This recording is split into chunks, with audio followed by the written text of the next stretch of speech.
Hello and welcome. Indiana Jones and the Dial of Destiny is imminent. Kathleen Kennedy's failure is about to be complete, and Lucasfilm is about to be completely destroyed. It's still ridiculous to me how extensive the damage is. If you had wanted to surgically ruin the company, you could scarcely have done a better job. The strategy is flawless. Harrison Ford is old, but he can still do a mentor role, so you use him in Star Wars first, making sure to ruin that franchise in ways mostly unconnected to him. And then when he's so ridiculously old that even the idea of him having a mentor-style role doesn't work anymore, then you bring him back for another go-around as Indy.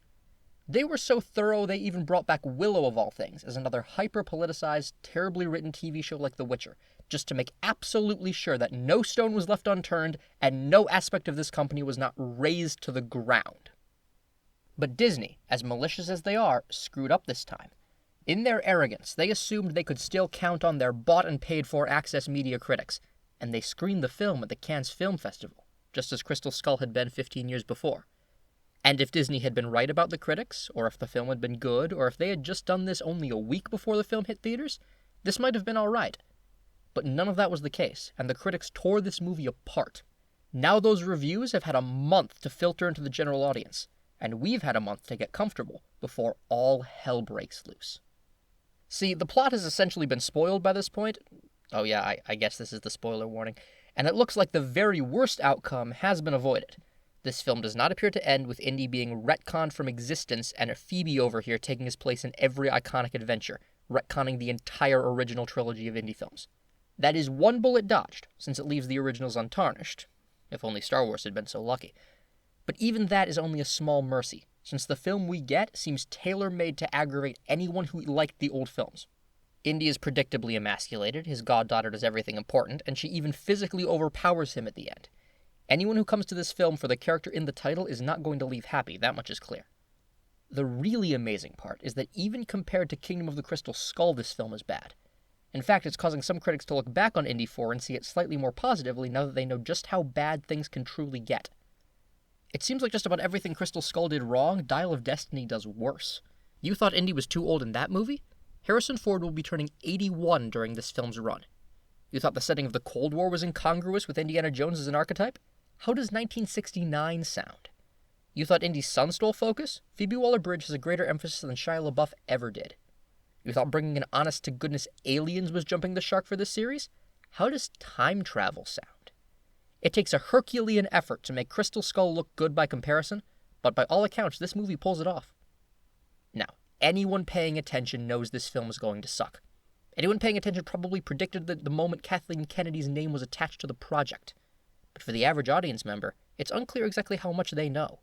A month is certainly enough time for the opinions of reviewers to become widespread, but if Joe Schmo isn't reading the reviews, this might be exactly the sort of film he wants to see. He's probably burned out on superheroes, he probably misses the classic summer blockbuster, and he's probably going to go see this film for the same reason he went to see Top Gun Maverick last year. He's hoping for a return to form with an older but still capable star. And if people do go and see this movie, if this film draws a large audience its opening weekend, then we are going to see backlash the likes of which we have not seen in years. It's been said that the opening weekend is a measure of how well the film is marketed, while the second weekend is a measure of how good the film actually is. With that in mind, I can see a few different potential outcomes here. In the first, the reviews from the critics actually do permeate into the public, and everyone knows how bad the film is already. In that case, it doesn't matter how much money Disney threw at their marketing department, nobody's going to want to see this movie even day one out of anything other than morbid curiosity. A lot of Disney's recent works have flirted with being a flop, but there's always been some way to fudge the numbers, from streaming to forgetting the rest of the world exists. This movie will have everything going for it on paper, and if it can't even do well in its first weekend, that will be the sort of failure the entire industry notices. The second outcome is if nobody's listened to the critics. Maybe they've cried wolf too many times, maybe it's some other reason, whatever it is. In this scenario, people actually do go and see it on day one. In that case, I think we're looking at The Last Jedi, but worse. Think about it. TLJ was a horribly divisive movie, but it still had a bunch of people who loved it for subverting our expectations and giving Luke a redemption arc no matter how misplaced that arc was. They were willing to look past all the rampant flaws of that movie solely for those two reasons. Indiana Jones doesn't have the sort of blind devotion Star Wars does, so fewer people will be willing to defend it anyway, but among those that are, I don't think many are going to like Indy's arc the way they liked Luke's, for the simple reason that Indy doesn't really seem to have one. Luke at least made a decision to come back at the end, to sacrifice himself to save others, to be the hero once again. The rest of his characterization may have been horrific, but that was something he did that people liked. From what has been reported, Indy doesn't choose to come back to the present, and he especially doesn't come back to save people from an explicit threat the way Luke did. No, Indy wants to stay in the past, but Phoebe Waller-Bridge, afraid of a potential paradox, actually knocks him unconscious and drags him back to the 60s. There's no agency there. That's not an arc. That's kidnapping and elder abuse. And without the arc to shield the movie, the backlash will be even worse than TLJ's. Now, I will concede there is another possibility. It's possible that audiences everywhere see this movie and inexplicably love it. Maybe the average moviegoer really will love this movie. I won't deny that it could happen.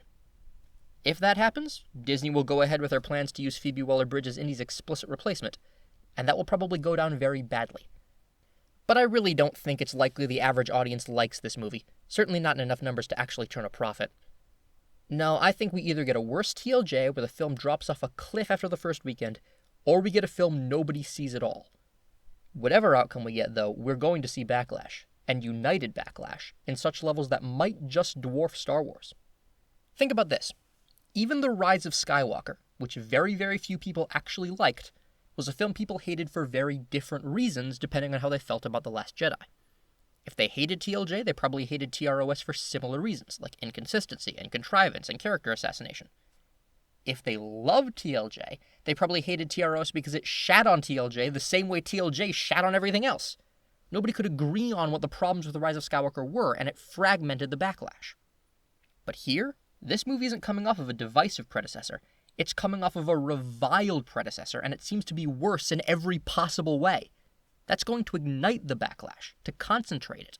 We may just see the discourse unite for a brief, shining moment as we all join hands and rip this movie apart. I can't wait.